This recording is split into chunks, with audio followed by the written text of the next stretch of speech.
Kroger Tender Ray Beef. No other beef so fresh can be so tender. Presents Hearts in Harmony, transcribed.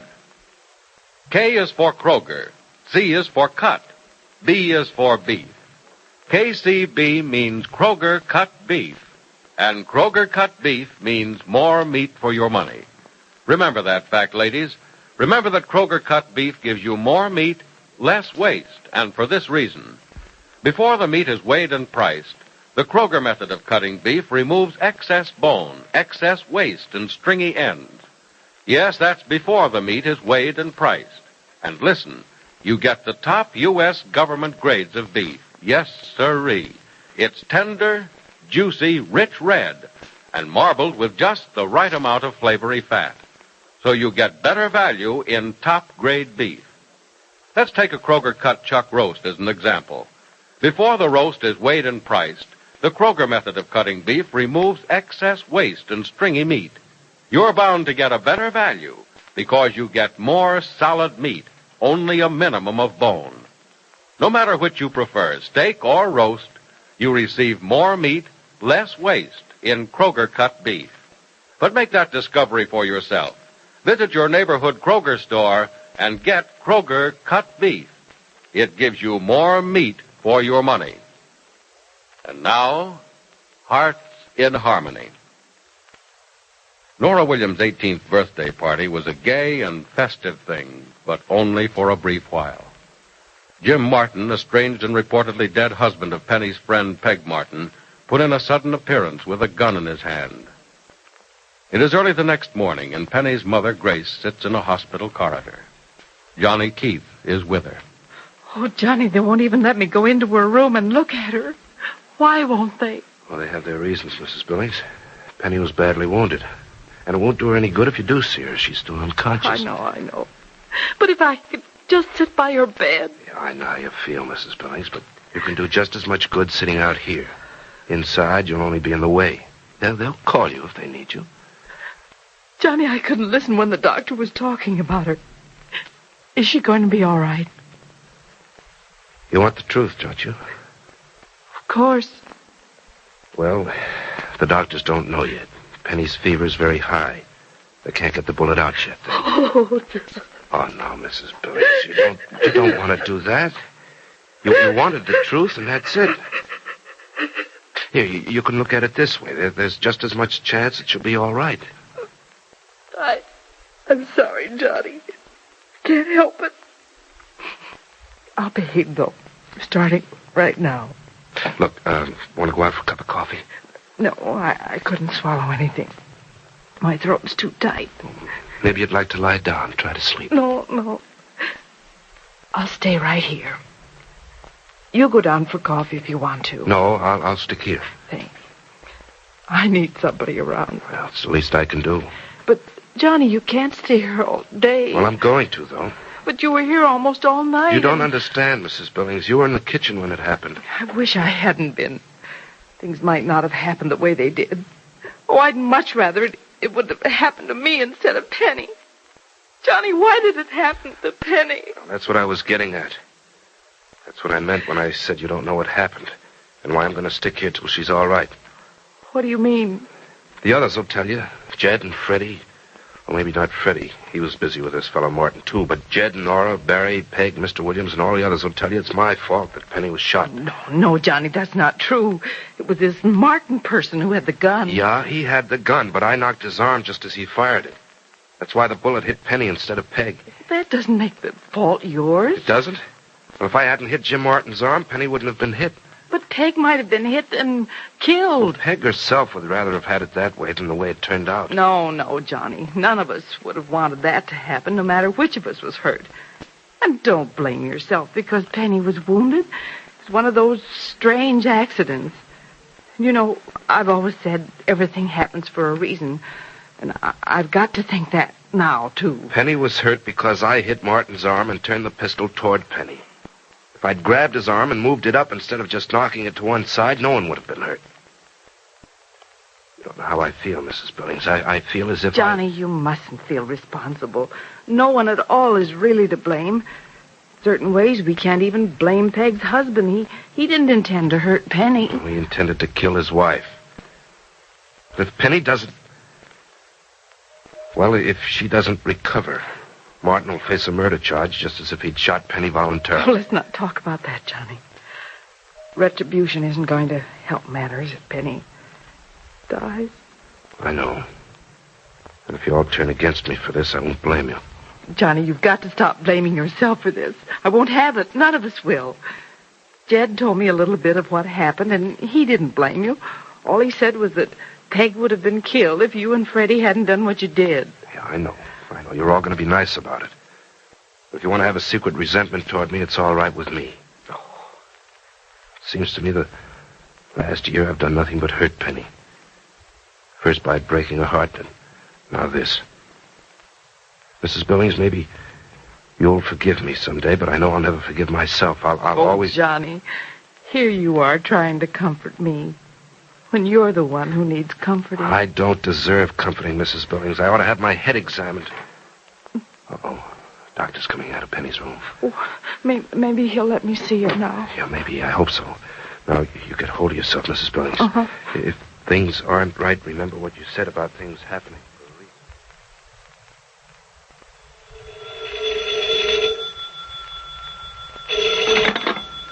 Hello?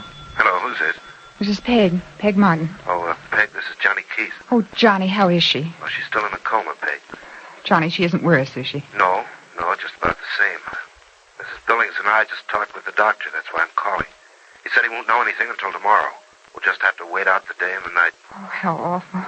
Johnny, is there anything I can do? No, just take care of things at home. Mrs. Billings and I are going to stay here. At least Mrs. Billings is. They're going to get her a room in the hospital. Well, maybe I should come up and stay with her, or is it best if I stay out of her sight? Now, don't say that, Peg. No one's blaming you. Well, I'm blaming myself. Why didn't he shoot me? Penny never did him any harm. Now, you forget it. Don't think about it that way. If anyone's to blame, I am. Now, look, is Freddie around? No, he's not. Well, have Nora pack up a few of Mrs. Billings' things, and when Freddie does come home, have him bring him up to the hospital, will you? Yes, Johnny, I will. Oh, and Johnny. Mm-hmm. If you get to talk to Penny before I do, will you tell her I'm sorry? I won't have to. Please, Johnny, you have to tell her. All right, I'll tell her. Thanks. Thanks a lot. You'll call again very soon. Yeah, as soon as I know anything. Maybe there'll be a change sooner than the doctor thinks. I hope so. I know you do. We all do. Well, you'll hear from me. Goodbye. Goodbye, Johnny. Who was that, Peg? It was Johnny Keith, Mr. Billings. Oh, any news? Penny all right? There's no change, Mr. Billings. She's still in a coma. Oh, more waiting, huh? More waiting. Mrs. Billings is going to stay at the hospital overnight. The doctor doesn't think there'll be a change until tomorrow morning or sometime tomorrow. I've forgotten just what Johnny said. Well, we'll just have to wait then. Not complain about it. It's worse for Penny than it is for us. Mr. Billings, I'm so ashamed. You hate me very much, don't you? Hate you, child? Well, why? The gun wasn't in your hand. You didn't point it at Penny. There's no one to blame but that husband of yours. And even he didn't intend to shoot Penny. But he did, and I'm to blame because he... You know, there's something I just can't understand for the life of me. Didn't your mother write you that your husband had been killed in an automobile accident? Yes, out on the West Coast. She received a letter from the police out there. Well, how in the name of everything that's right could the police make such a mistake? Oh, Mr. Billings, you don't know my husband. He's a very clever man, but he's clever in the wrong direction. I was with the police yesterday when Jim told the whole story right from the beginning. Oh, it's hard to believe that a man could be so evil. Well, if he wasn't killed in that accident, who was? A man Jim picked up with about 2 months ago. Oh. But I think I'd better start from the beginning. Yes, well, perhaps you better. Jim wanted to kill me before he left me 5 years ago. He was too clever to do that. He wanted to kill me and get away with it. So all these years he's been planning a way to do it. He certainly didn't expect to get away with killing you in this house in front of 13, 14 people, did he? Well, he didn't expect to run into so many people, and he didn't expect me to call him by name when I saw him. He thought I'd be too shocked to speak, and he was so angry with the way his plans had failed, he decided to kill me anyhow and disappear. I think I know what was in his mind. He thought things would happen so quickly, and none of us could stop him. And when he told the police that a man named Jim Martin, your husband, shot you, They'd check and learn that he'd been dead a month before. Yes. Yes, that's just what he was thinking. But the best laid plans of mice and hate-blinded husbands go wrong, don't they? What about this man you said your husband picked up with 2 months ago? Oh, yes. Well, this will show you why I had reason to fear him. He found out this man had no family of any kind and no friends of recent years. In other words, he was completely unknown. Well, Jim saw his opportunity to kill me and get away with it. But how? Jim picked this man up on the highway while Jim was driving west. And when he found out this man had no connections of any kind, he suggested a hunting trip. Oh. And on the trip, he was going to kill the man, put all his own identification on him so that when this man's body was found, it could be identified as Jim Martin. But wouldn't your husband's family have interfered with the plan? Jim has no family. Oh. He knew that neither Mother nor I would want him returned for burial. I see. But I thought your husband was supposed to have been killed in an automobile accident. He was. Jim didn't get a chance to kill this man the way he planned. But driving to the coast after the hunting trip, Jim's car went over an embankment. Yeah? And the man was killed, but Jim was only slightly injured. Oh, luck was with your husband then. He put all his identification on his friend then, and his plan worked without murder. Oh, it worked beautifully. When the police questioned Jim in the hospital, he not only told them that his dead companion was Jim Martin, which the police, of course, had already discovered, but he switched names with the dead man. This gave him a completely new identity. Then, as this new person, he came here to kill me. Yeah, very clever of him, very clever. But you will notice that with all his clever planning, you are not as dead as he wished, and he's in the hands of the police. Why are people such fools that they think they can do harm to others and not suffer for it themselves? If Jim's a fool, so am I. I'm worse than a fool. If I'd only warned everyone the minute he came into the room, no one would have been hurt. How were you to know he was going to try to kill you, Peg? I know he's threatened dozens of times. But you thought he was dead. Believe me, I couldn't speak when you first called him by name. I thought you were out of your mind. This man you called your husband was dead. Yes, I thought he was, but I was so startled I couldn't think or move. And when I saw the gun... No, child. You mustn't cry. It's all over. The police will see that he never has a chance to harm you again. But look what he's done to Penny. Penny is the best friend I've ever had. And you're one of the best she's ever had. Fine friend I am. What if she dies because of my husband? What if Jim's killed her? I should be dead, not Penny. Penny is not going to die. Now, don't cry, Peg. The worst is over. Waiting and wondering how things are going to turn out isn't going to be pleasant. But I'm positive of it. Penny is not going to die. Will Penny recover?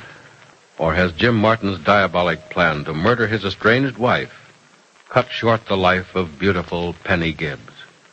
Be sure to listen to the next dramatic episode of Hearts in Harmony. KCB. KCB. KCB means Kroger cut beef, and Kroger cut beef means more meat for your money. Right.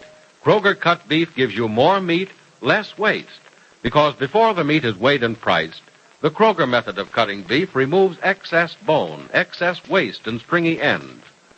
Take a Kroger cut round steak or roast, for example.